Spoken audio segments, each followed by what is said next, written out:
د پیښور په ناصرباغ روډ د افغان کډوالو کیمپ په دې هدیره کې د 90% نه سیوا قبرونه د افغان کډوالو دي، خو د کیمپ ځینې استوګن وایي چې د ژوند نږدې 50 کلونه یې دلته تیر کړو، اوس مجبور شوي چې د پلار نکاح او نورو نازولو سلې پرېږدي او خپل هیواد ته ستانه شي. دغه هدیره چې ده چې څه دي دا ټول مهاجر دي، ټول افغانان دي او زموږ خپل والد صاحب هم دلته ښخ ده، ورونه هم دي، تره زامن هم دي، بچیان هم دي، خو دلته داسې وبوله چې ډېر کسان زموږ دغه هدیره زموږ له خلکو نه ډکه ده، مهاجرو نه. د پاکستان حکومت تیر هفته اعلان کړی چې د روانې میاشتې مارچ د 21 نیټې پورې به افغان سټیزن کارت لرونکي کډوال د هیواده وځي، د کوم وروسته به یې پر ضد اپریشن شروع کولی شي. د پاکستان مرکزی حکومت چارواکي وایي په روانو حالاتو کې ضروري شوې ده چې افغان کډوال افغانستان ته بیرته ولېږل شي. تاسو د خوا کوتک راخیسته موږ پسې چې تاسو وځئ صحیح شولو، موږ خپل ټول مشکلات تاسو ته وویل چې زموږ مشکلات دغه دي. اول پوه شولې چې دا خلک وځي هم د روژه کې داسې خلک دي چې موږ سره هغوی تماس نیسي چې یاره په موږ باندې خپل عزت ګران دی، موږ ځان بې عزتۍ که نه ورکړو موږ وځو، دوی په کومه لاره لاړ شي. تورخم کې جګړه ده، لانجه روانه ده.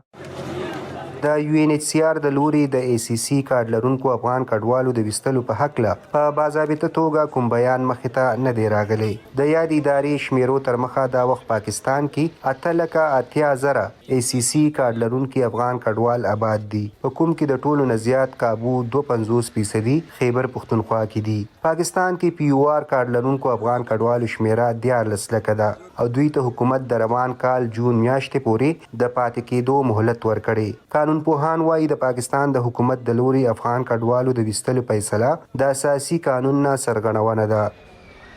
زموږ چې کوم نړیوالي قانون تر څو پورې خبره ده د افغان ریفیوجیز په دې ایشو باندې ګورنمنت اف پاکستان، ټرانزیشن ګورنمنت اف افغانستان او UNHCR په منځ کې په 1993 کې یو پراپر ټریپارټایټ اګریمنټ شو.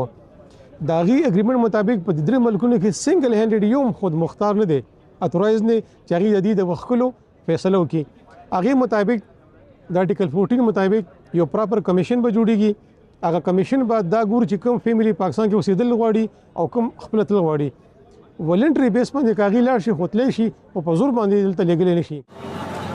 د پاکستان حکومت ویلي افغانستان ته تلونکي کډوالو ته د بیرته ستنېدو دپاره مناسبه وخت ورکړل شوی او دا چې کډوالو سره به ناوړه چلند نشي کولی او د خوراک ترڅنګ به ورته طبي مرستې ورکولی شي. په ناصرباغ روډ آباد دغه افغان کډوال وایي دوی نور په روانو حالاتو کې د پاتې کېدو جوګنې دي. د دې نه خو به خلاص یو، خو چې څوک به نه راته وایي چې مهاجره دې خوا راسه دې خوا لاړ سه، دغه کې دغه موږ خپل ارزو هم ده، بس له خیره نیت هم کړی ده او بس لاړ شو په خیر سره په عزت سره. سبا به بې عزتي ځو، دا بې عزتي ده چې مقصد یا درته وایي اوزه عسکر درته ولاړي چې اوزه بس کډه بار کا. د پاکستان حکومت د افغان کډوالو د هیواد نه ویستلو لړۍ په کال 2023 د نومبر په میاشت کې شروع کړې وه او د 4 لکه نه زیات افغان کډوالي ویستلي. عثمان خان، وایس اف امریکا، ډیوا، پیښور.